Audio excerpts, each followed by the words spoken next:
Assalamualaikum warahmatullahi Bapak Ibu sekalian, saya Reynold, saya akan membantu mempelajari EKG untuk Bapak Ibu dokter pada pagi hari ini. Kita akan memulai sesi ini tanpa menunda waktu, kita akan memulai. Saya tidak ada sponsorship dalam melakukan sesi EKG ini, dan tidak ada kaitan dalam sesi EKG ini dengan unsur-unsur iklan. Tujuan dari latihan EKG ini adalah untuk membentuk atau mentajamkan ulang pengetahuan Bapak Ibu yang sudah understanding EKG atau sudah memahami EKG sebelumnya, dan memahami bahwa EKG itu tujuannya apa keuntungannya, apa kerugiannya jika tidak dilakukan EKG, sehingga dengan Bapak Ibu bisa meningkatkan kembali kemampuan Bapak Ibu membaca EKG, terus mengetahui juga Bapak Ibu tujuan untuk melakukan EKG, pelayanan terhadap pasien akan jadi lebih baik, dan pengetahuan EKG Bapak Ibu akan semakin bertambah, dan pelayanan kesehatan Indonesia akan semakin lebih maju. Berikutnya adalah bagaimana sih EKG untuk mengetahui penyakit jantung, seberapa spesifiknya, berapa sensitifnya. Banyak sekali EKG digunakan untuk mendeteksi sakit jantung. Nah, pada kriteria yang pertama di sebelah kiri layar, atau di sebelah kiri layar saya, kita melihat ada kriteria yang dilakukan pada pasien dengan diagnosis NSTEMI atau diagnosis dengan STEMI, menggunakan kriteria EKG dari 3 peneliti, yaitu Viol, Tierala, dan Wang. Ini untuk mengetahui apakah gambaran EKG tersebut spesifik atau sesuai dengan penyempitan di LAD. Nah, kita bisa lihat dari ketiga kriteria ini tidak ada yang bisa memberikan sensitivity dan specificity yang mendekati 100%.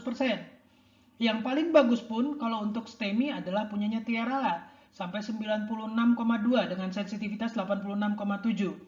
Sedangkan yang Wang itu malah paling rendah, tapi kalau untuk non-STEMI, Wang punya sensitivitas paling tinggi untuk LAD.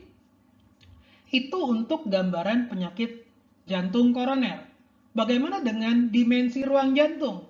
Yang paling sering biasanya adalah pada pasien-pasien dikatakan mengalami pembengkakan jantung atau penebalan otot jantung. Di sini pada tahun 2020 dibandingkan antara EKG dengan kriteria LVH Sokolov-Wills dengan pembandingan dengan ECHO. Maka setelah dianalisis, kriteria EKG itu hanya mendapatkan sensitivity 30,7% dan spesifisitas 84,4%. Jadi, kalaupun kita bisa mengatakan dari EKG kriteria itu mengalami suatu LVH, kita tidak boleh langsung menyebutkan dia memang benar-benar mengalami LVH. Bagaimana dengan serangan jantung atau yang serangan jantung sebelumnya? Karena seringkali orang ketika menuliskan EKG itu langsung dibilang old inferior infarct, old anterior infarct, old posterior infarct.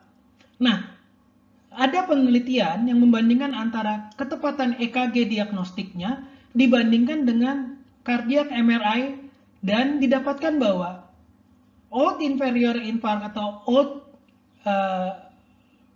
posterior infarct atau old anterior infarct itu secara sensitivitas itu rendah, cuma 38%. Jadi dari anggap kita mengeluarkan 10 diagnosis old inferior, maka yang mungkin kena cuma sekitar 4, dan itu tidak bisa dinyatakan suatu hal yang spesifik. Tapi kalau misalnya kita bicara spesifisitas, mungkin dia akan lebih tinggi dengan predictive value-nya juga nggak terlalu tinggi, 43,6, sedangkan negative predictive value kalau dinyatakan dia tidak mengalami gangguan infark apapun itu jelas lebih tinggi. Bagaimana dengan perbandingan antara suatu EKG ketika dinyatakan dia mengalami serangan jantung terutama STEMI dibandingkan dengan coronary angiography?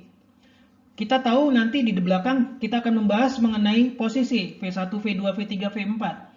Dari semua EKG yang diceritakan atau EKG yang dilakukan untuk menyatakan suatu diagnosis infark, ketepatan untuk spesifikasinya tidak melewati 80%. Sedangkan sensitivitas paling tinggi hanya pada LAD atau daerah anterior, itu pun hanya sepertiga, dengan akurasinya hanya sekitar 58. Jadi tidak ada yang lebih dari 60%.